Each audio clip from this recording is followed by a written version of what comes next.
Hey everyone, welcome back and thank you for being here. We're at Adelaide Campground, Adelaide. It was off of a kind of an unpaved road for a little while, getting tired. Oh my gosh, can you see this bird right there on the bottom step? I've seen a bunch of these with like orange breast and uh, orange beak and grayish black uh, feathers. You're really pretty. Thank you for coming to visit me. It's looking at me. Hi. Um, Really beautiful place. There's an amphitheater that I spent a few hours studying at this morning. Right now we're in this little lake. Yeah, this is cool. It's kind of long. I'd say it's like 3 times as long as it is wide from outside corner to outside corner. Um, this thing I'm sitting on is probably a foot and a half. And there's one, over there too. So, um, and then yeah, it's like these. They look kind of plasticky, but they're just painted over. You can see down there that it's raw, like the wood is chipping away. So there's a couple of the recording places I have in mind for this spot before we leave today. And that's the amphitheater that I was studying at. It's the second one. And the third one is the river. It's just over there. Slept in the car again. Really want to leave early enough to get to my next place and at least set up the tarp and the tent. I mean, for these overnight places, I really don't mind not setting up the tent. I like having the tent if I'm going to be there more than one day, or if I'm there early in the day, I can just set things up for a little while. And honestly, I'm not sure that I would unload everything, obviously, at each place. That's one thing that bear camping will teach you is just keep it in your car, only get out what you need. And I would probably just do that at the other places too, for simplicity's sake. Now, if I'm going to be somewhere a week and it's not grizzly territory, yeah, I'll set things up. But, I mean, nah, like overnight, I keep things in my car anyway. I put everything away when I go to bed. So, just got to keep a clean camp. Don't let anything get stolen. Don't let anything get destroyed. Don't let anything get eaten. And be aware of the different ways that all those things can happen. Don't leave your things unattended for too long. Uh, don't tell people too much about where you're going. Don't chat up strangers. Don't tell them where you came from. Don't let them know that you're just look busy. Look like you know what you're doing. Always be doing something. Keep to yourself. Keep your head down. Be respectful. Like wave. Like what I did today was I waved when they were passing by, and I didn't keep looking and keep waving. I just like waved and went back to what I was doing. It's like, yeah, I acknowledge you, but I don't even mind if you acknowledge me. It's just like the two things: distance and respect. Distance and respect. Winchester's struggling with the weight on his back. Maybe when he loses some of his fat and puts muscle back on from practicing with it, we'll be able to do some longer hikes eventually. But for now, he's just, I mean, getting some exercise in from. He didn't want to sit earlier. He wouldn't. When I told him to sit, he wouldn't sit because I think because either the rocks were poking his butt or they were hot. I don't think they were hot because it was so early. I think he's just having a hard time navigating the weight on the vest.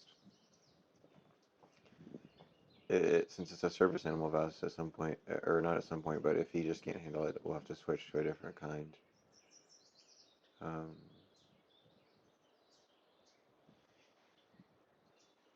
he's so sleepy too.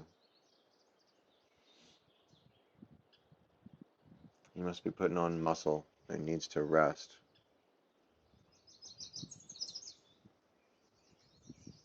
I think he's also fasting. I read something, there was like a Nobel Prize awarded for showing that fasting, that when you fast, when you or your body fasts, you or your body consumes the damaged cells for nutrition instead of new food. So it's one of the ways you like clean house on your body. It doesn't target the bad ones actually. Now, not eating anything for a long time can cause you to eat your muscle and truly atrophy everything. That's especially if you don't use your muscle. But if you stay active while fasting, which is difficult, more difficult than just sleeping while fasting. If you stay, oh wow, there's like a bright yellow partridge, or I think it was a partridge, a bright yellow butterfly. No, the maximum stay is like 16 days, and I think my spot, I think it was $20 a night. And the reservation is 8, so you pay a little extra for them to like put the thing out for you and to take up the spot ahead of time so nobody else can take it. They're flexible about me leaving.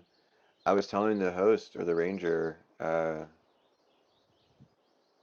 really like it wasn't blazing hot here, and that's partly because we're not at as high of an elevation. We're at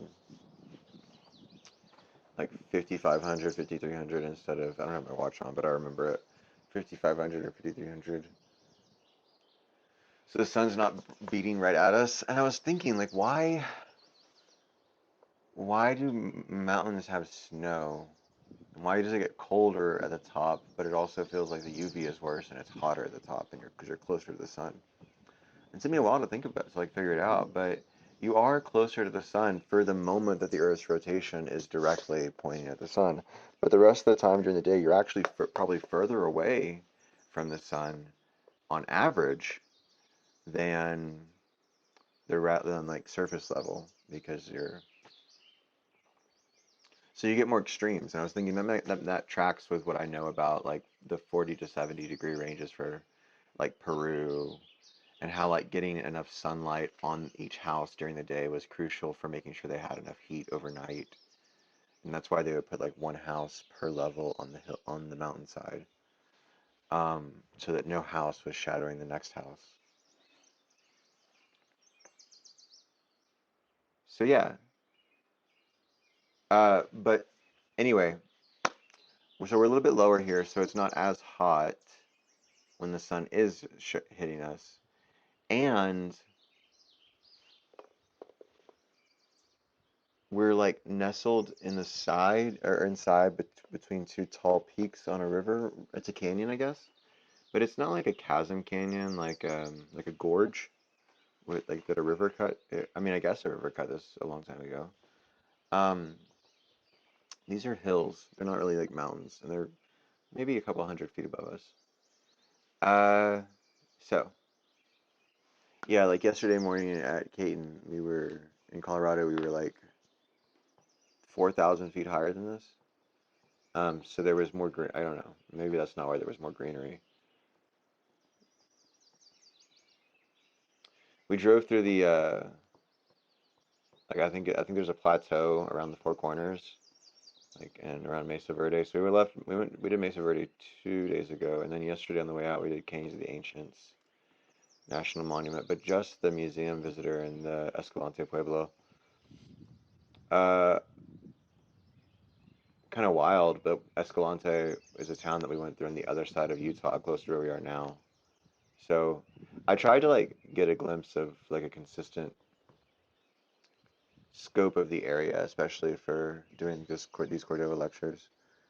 And oh, by the way, this is the start of part 4. Um, I don't know how much we'll do before we cut it, but here, we can just so it doesn't overheat. It's like a really nice temperature in the shade. That's kind of what I was saying is that because of the mountains being on the side, um, we're not getting a lot of overbearing sunlight. So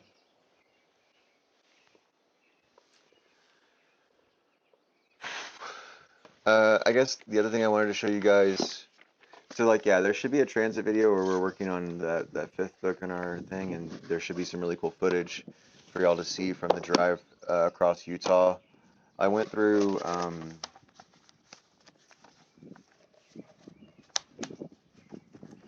I went up. I didn't go by a scenic byway apparently. I thought it was a scenic byway, but after like Bears Ears or Natural Bridges National Monument, it's not really a scenic byway anymore, but it was really scenic. I mean, there was absolutely nothing where I was going. It was all different national parks. Like I went through, one of the last ones I went through was Capitol Reef National Park.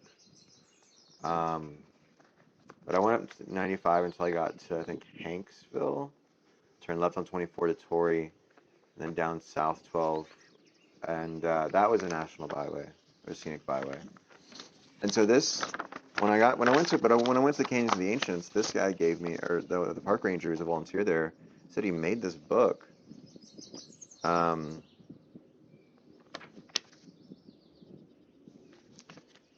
And gave me one for free on our way back down, and he gave Winchester some water.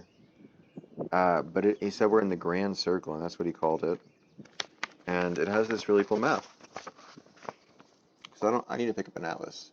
And a lot of places out here, like 95 didn't have any service. So that's probably one of the reasons it's not a scenic byway. I had no service on 95. I just knew I was going to ride it until I got to a town where I was going to turn and had service again. I did have service for a little while. But, so yeah, there's this giant circle between, like, kind of centered around pretty close to Four Corners, but shifted west towards Utah and Arizona more.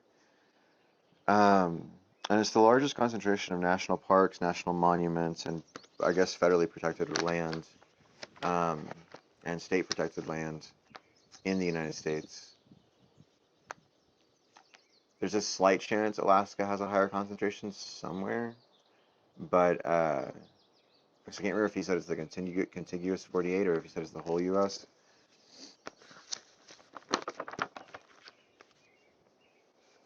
The first page says, greetings from the Grand Circle. The Grand Circle Travel Planner is the official guide of the Grand Circle Association.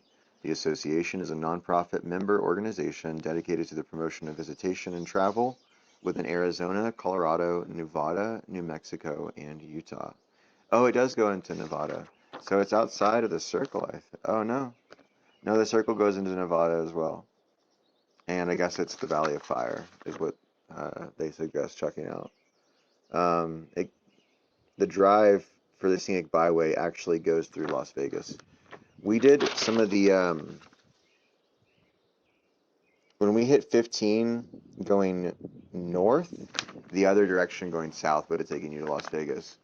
And 15, guys, between, at least in like southwest Utah, that was some of the craziest, most beautiful stuff I've ever seen. It was like these massively, like, sloping and just like sweeping green. We must have been at a high altitude too because it was like really bright and hazy. I love like when the sunlight is bright and hazy. That's probably one of my favorite visual experiences. Hazy sunlight. And like soft paintings, impressionist paintings. There's some cottonwoods around here that have these like silvery green bark and tree and leaves, and all the cotton's been floating down. And it reminds me of that scene. Whenever I see like white fluffy things just floating through the air, it's kind of like how I feel about rainbows, which is like a good sign, basically, for a personal reason that I guess I just won't explain.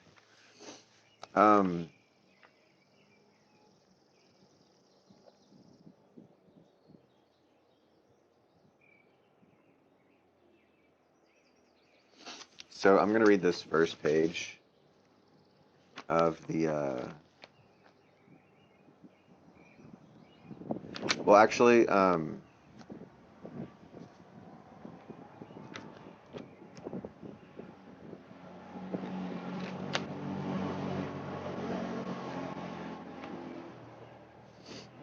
want to do something like more dedicated to this, and I don't know where it would go.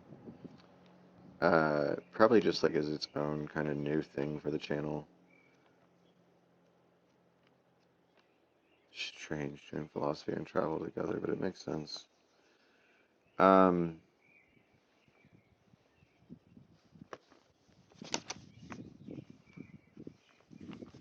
look at this. Not ancient, as Cordova tells us, but alive and well.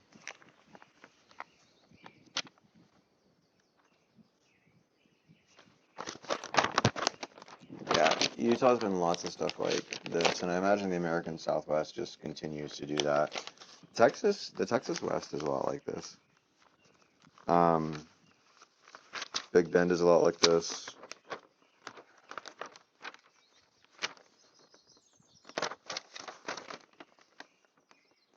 Land of the ancients, cliff dwellings. Mesa Verde have cliff dwellings as well.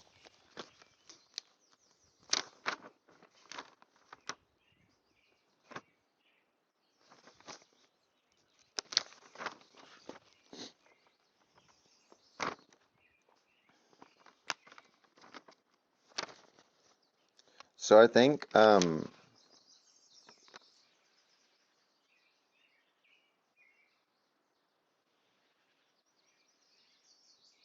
this is a really cool travel guide, and I definitely wanted to like try to get in touch with some other philosophers that teach at I had one friend in mind in particular who said that they wanted to go do camping, and I think they have a truck, and they'd like to go camping this summer and get away from it all. And they used to live and work in New York too, and they do philosophy of science and philosophy of logic. I think it'd be really cool to do something like this with other people, with other philosophers in particular. And I think that they would. I think there were like more than one of them. Like a couple of them would probably dig going and doing this, and then sitting and talking about philosophy in between stuff. So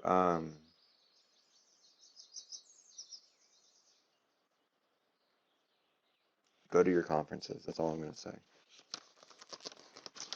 But I'm going to keep most of this on hold.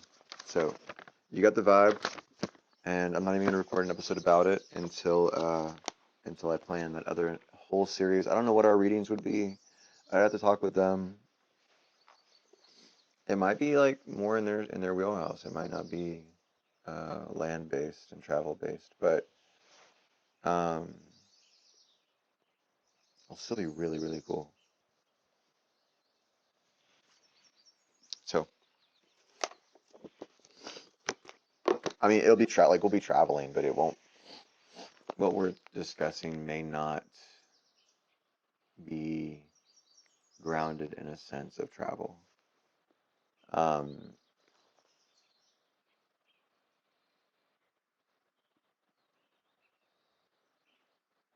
Who knows?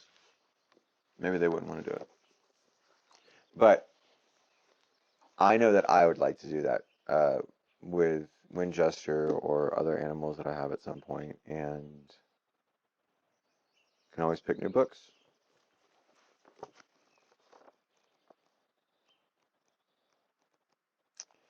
Part 4, what is it to be human?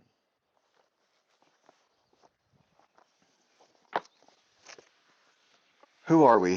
So these are the questions Cordova poses for us at the beginning of this part. Part 4 of 5, what is it to be human? Who are we? How do we become human? Of what memories and stories, relations and responsibilities, affirmations and refusals, substance and spirit are we made? How do our relationships to others shape who we are or our relationships or who we are or our relations to the earth and the sun and the web of life? How are our Native Americans' views of himself or herself different from Christian views? Who has the right to define who Native Americans are? Noble savages, engines, archetypes, artifacts, subjects of anthropological study. How can we reclaim our identities and the right to shape our own destinies? So,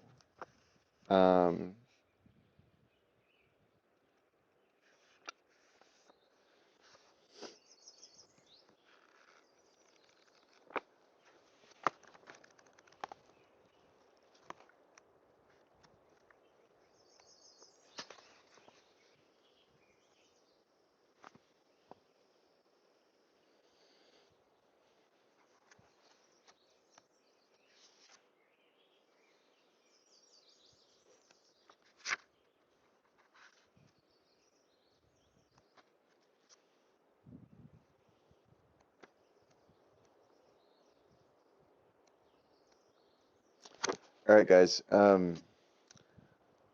I am going to, for different reasons, just be right back. There's going to be a screen cut. If there aren't already some from edits, I'm going to come back in maybe like 20 minutes and record the rest.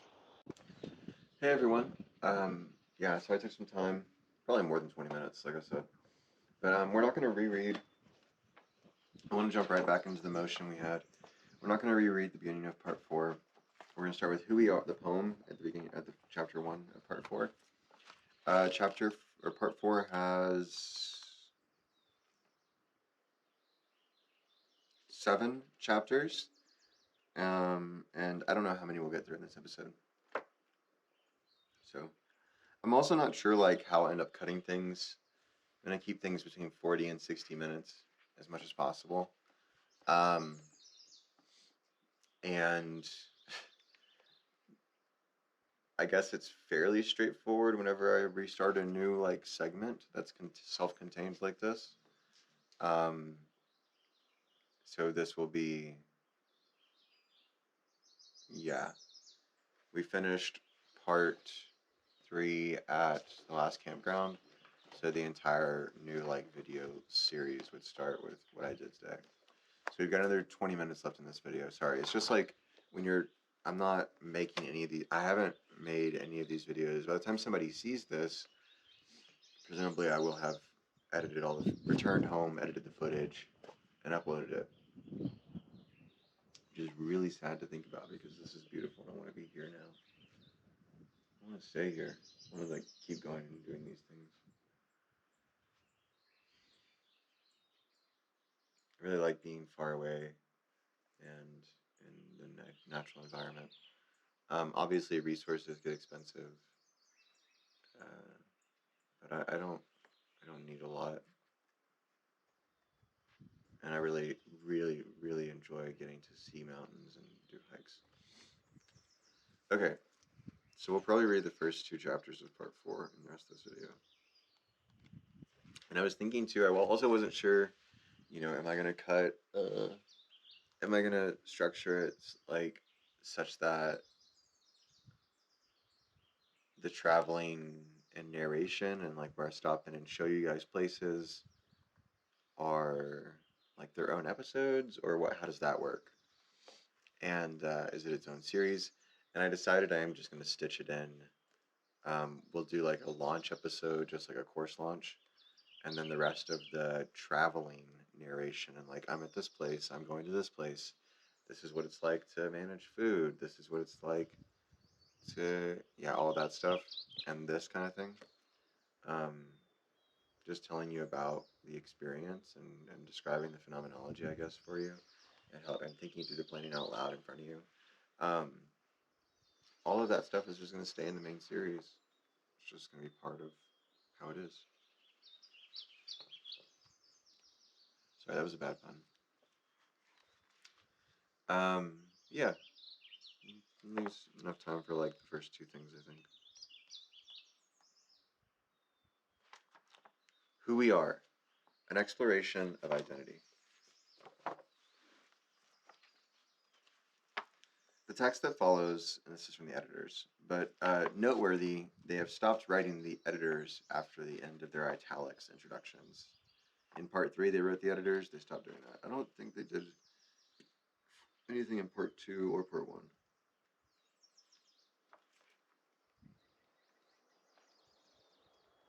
Okay. The text that follows is the second of Viola Cordova's illustrated chapbooks, intended to introduce her views to a larger and more diverse audience than might be reached with academic articles. It is a powerful introduction to her philosophy of personal identity, her answer to the question, what makes me who I am? It is as if, and then we jump into the poem. Her poems are like very narrow. They don't have long lines. Actually, that's not true. It's not true at all. Some of them, Artesian Springs, some of the lines in Artesian Spring had, went to the next page. So, or not the next page, the next lines. So for this one, there's Camel Rock. Remember when we found the Jerusalem cricket nest? That's all one line. And then from their bodies, the winter coat clung to freshly appearing summer hair. One line. Okay.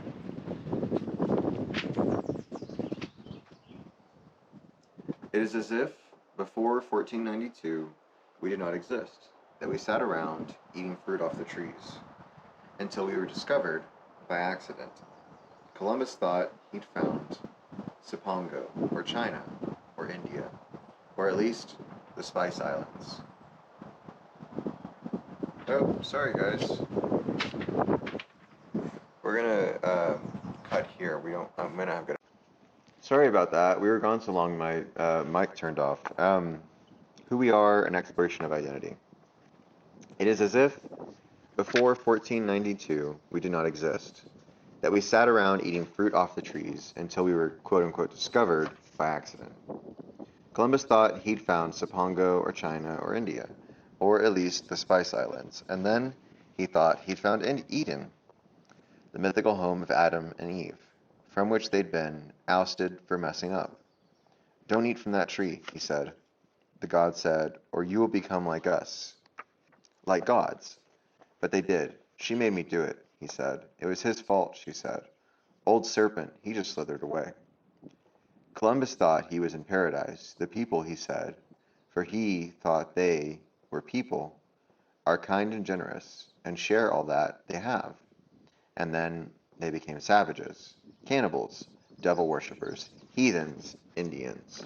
But they had souls, said the Pope, and if they had souls, they could be converted. And if they could be converted from heathen to Christian, they could be used as beasts of burden to plow their own fields, which were no longer theirs, of course, and to build edifices for the glory of God and civilization. A brick at a time. A couple of generations later, Indians, for that is what we came to be called, were seen by some as noble savages.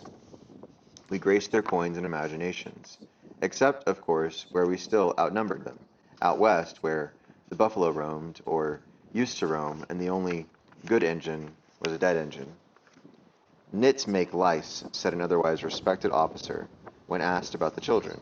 And finally, when the numbers had fallen, they too, out west, became noble savages, for the purposes of missionaries, anthropologists, psychologists, ethnologists, painters, sculptors, and Edward S. Curtis. We were the trophies white folks hung on their walls, their museums, and placed on their coffee tables next to the stuffed animals. They think we're dead, and if we're not, soon will be. If we exist at all, it's as living fossils of their own dead past. We represent an archaic form of their own glorious rise to modernity. In the eyes of modern man, we are specimens of Jungian archetypes, of hunter-gatherer, of his own lost innocence, of quasi-mystical, supernatural, spiritual beings. They know everything about us, what we eat, what we dream, who we're related to, where we came from. They've lived among us, been quote-unquote adopted even, or done quote-unquote field research, learned our language, and even braided their hair and worn turquoise. They build sweat lodges and pound drums, ladies smoke peace pipes, and they talk about Mother Earth, draw pictures of her, offer up sage and sweetgrass, hang imitation eagle feathers on the rearview mirror of their Volvo, but really, they don't know much. They don't know that the mother of us all made many kinds of human beings. Some she made for mountains, others for rivers and deserts and plains and lakes. She made us with the capacity to live in specific places for specific reasons, and she gave us the capacity to say why we are each in a specific place and not any other. The story of the mountain people will not be the story of a desert people, and their story will differ from those of the lakes. In the east will be one story, in the west another, and all of them, the stories, will be true. For built into our tradition is tolerance, a tolerance for the truth of the other, simply because he is the other. We know there are similarities, but we also know that it is differences, sometimes small differences, that make us unique. It is those differences that have allowed our survival in the mountains, the prairies, the forests, the Arctic, the deserts.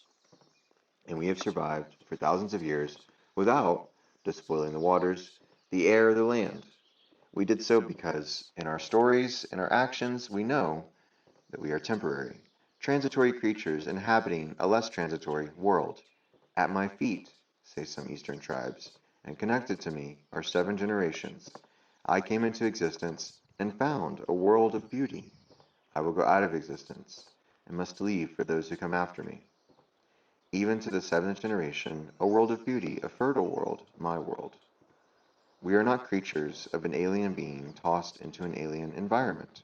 We are the production of Mother Earth, produced out of her fertility into a specific region for a specific purpose. We are exactly what she meant us to be: whole, complete, good, as much a part of her as a fish, a bird, a tree, a stone, the mountain, the cave, the snow, and the sand. We are the children of the earth, of the sun. We belong here. There are those who say that the life of a human is, quote, solitary, poor, nasty, brutish, and short. That every man is enemy to every man. That humans have engraved on their foreheads, as it were, the following words: every man acts so as to enhance his own well-being. We know well this picture. It is the story of the solitary individual. But we are not solitary, nor poor, nasty, and brutish by nature. We are a part of a whole. The I is a unique combination of the group that brings the I into existence. I am the sum of the memories of the group, of its experiences, its knowledge. I become I when I have learned my place in the group, when I become aware of the fact that my actions have consequences on others, on the whole. Only then am I a person, a whole person. I am born only humanoid. I become human when I know, when I am aware that human actions are not meaningless but consequential. Knowledge, real knowledge, is the ability to know before I act the possible consequences of my actions. On myself, on others, on the whole, I am a pebble on a unitary universal pond. I, said an old man, do not speak much to white people. They are in too much of a hurry. They are like cars going 70 miles an hour. I am being careful, watching where I am going. I can only go 15 miles an hour. They rush to the future, which they think is already there, from a past that is truly there, truly past, through a present that is measured, into a future that is waiting. We know another universe. We are our past, and in the present, we make the future. As long as the past exists in memory, it is the present, and the future is what we make it. We occupy the same space, the same time, but we live in parallel universes. How can we say to them that we are not specimens, frozen in test tubes, caught in a time warp, pinned to a wall? Living testaments of their own rise from amoeba to modern man. Through definition, self-definition, will tell you who we are, and we are not specimens, fossils, archetypes, anachronisms, relics, evolutionary dead ends, mystical beings, primitive man, or even artifacts, informants, and subjects. Alternative developments, part of the diversity, the variety, which is the signature of the mother, which makes no two things exactly alike. We are instead children of the earth.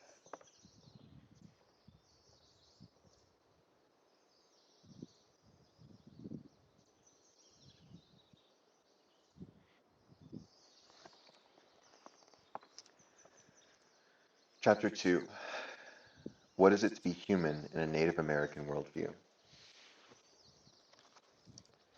In the basic Western creation myth, an extraterrestrial god creates human beings out of, essentially, dumb matter, drawn from an inanimate planet. He places his creations into an area that is presumed to be, quote-unquote, perfect. They are subsequently exiled from this natural abode of human beings, and the land into which they are thrown is cursed. Human beings are consigned to leading a harsh life in a harsh land. They are, nevertheless, still creatures, quote, made in the image of God. The image includes license for, quote, naming all things, multiplying their numbers, holding dominion over all living things and subduing the environment in which the ousted couple find themselves. I'm just wondering if we should go ahead and move to a different scenery. I think we could do that. I'm going to pop over to the other one, and so we'll get set up over there. I'm going to cut it here. We'll do that. We will start with chapter 2, or paragraph 2 in chapter 2 of part 4 for the rest of this first episode. Hey everyone, so this is the amphitheater. I'm going to go down to the bottom and just kind of show you guys what it would look like if I recorded from up here. I might read a few paragraphs, but pretty quickly after that, I'm going to change the angle, I think, to the other direction. Come on. Good boy. This way. Come on.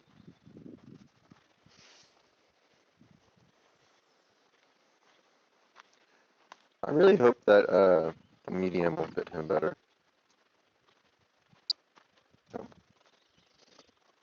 it's really beautiful down here at the bottom. I'm actually not sure if the mic still picks up this far away. Come on, get in the shade. Stay, stay. Okay, so.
All right.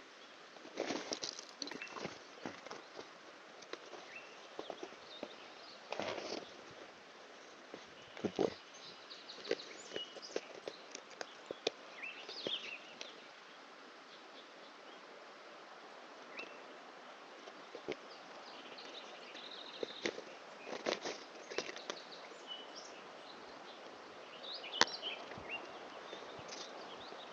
All right. Come on.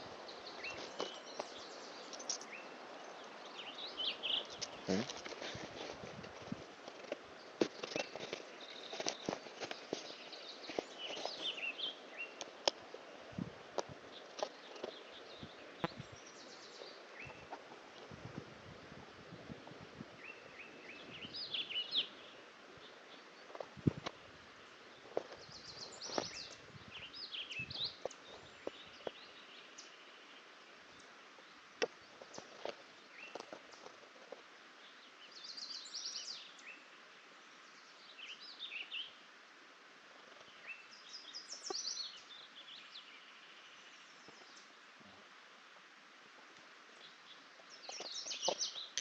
All right. Stand up.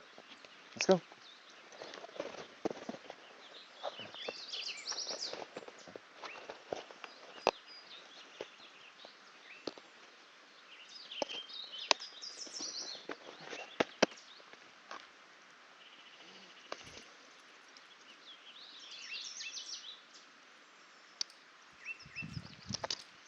Stay.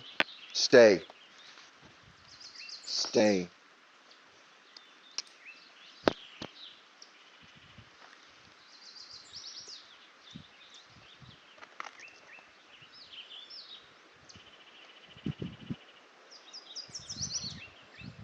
All right, guys. So that ended up being a video of me fixing his vest from a long ways away. So that's cool. Uh, Still trying to stretch out.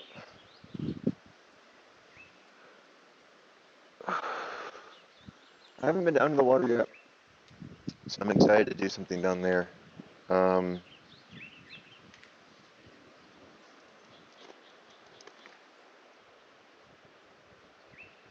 I think this will fit him better, and hopefully it'll ride better, and he'll feel better.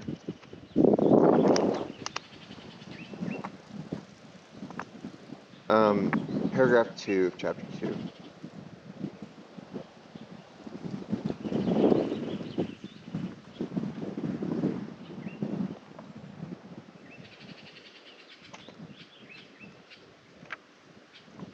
In what some call a, quote, post-Christian world, the story changes, but the details do not differ in any of the important details.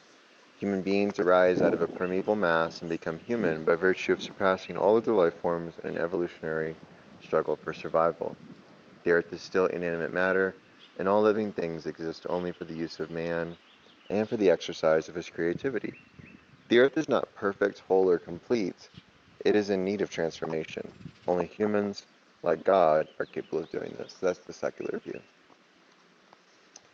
In the original myth, God deals with his human creatures as a group of specific people, the Hebrews. After the advent of Christianity, the allegedly same God deals only with individuals. They are told through Scripture that they shall not be saved through the traditions of their fathers. They have no families except among those who join the, quote, brotherhood of Christianity. What we would label a racial or ethnic identity ceases to be of any importance in the newly founded Christian church.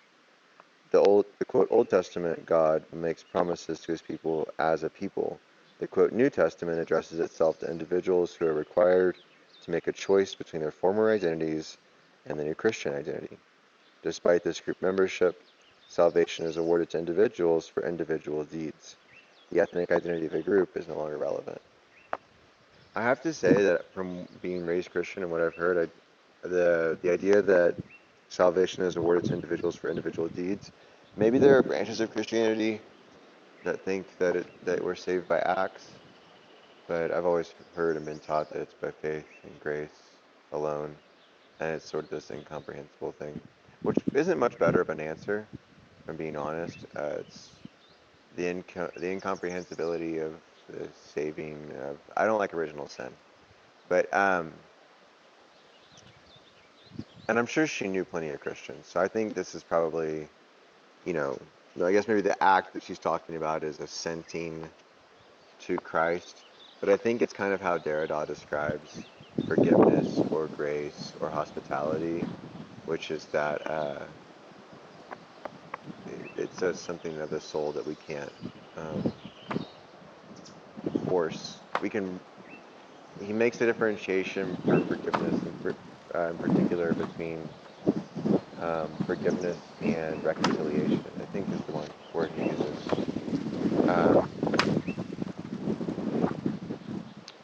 the point is that you can like make a choice to get along or move past something or work together or ignore what you're experiencing, but you can't change what you're experiencing to actually forgive them. Only that like only God can do that, or some kind of something happens. Um,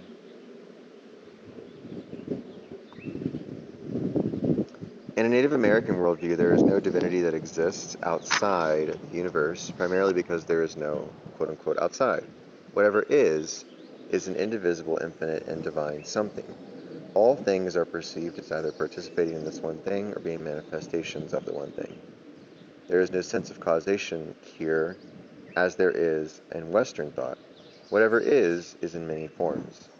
The Navajo feel that wind is symbolic of this force. What we perceive as things come into existence through some sort of specific wind. A vortex of some kind becomes a, quote, thing that exists for a time and then falls back into the, quote, mainstream. Some manifestations of this wind, nilchi, may be harmful to humans, but not intentionally so. Some Pueblo people credit the Milky Way as the inseminating potion, quote unquote, of whatever it is that brings the different things into existence. The Apache credit lightning as the initial event that causes other things or events to come into being. The wind, the Milky Way, the lightning are all manifestations of the one thing that is dynamically transforming itself. A blade of grass is as much usin as is a human, a mountain, or a molecule of oxygen. All are infused with divinity. In Christianity, this would be blasphemy. So I want to come back up there because I want to make sure this mic is actually working instead of just reading. Continue to read. Come on, let's go. Good boy. So his bags are swinging a lot less now that I got them strapped down. I really like that. That looks a lot better. Come on. Oh yeah. Oh yeah. Is that better, dude? We got you strapped? Yeah. Alright guys. So I'm assuming the audio picked up. We're probably around 50 minutes now. So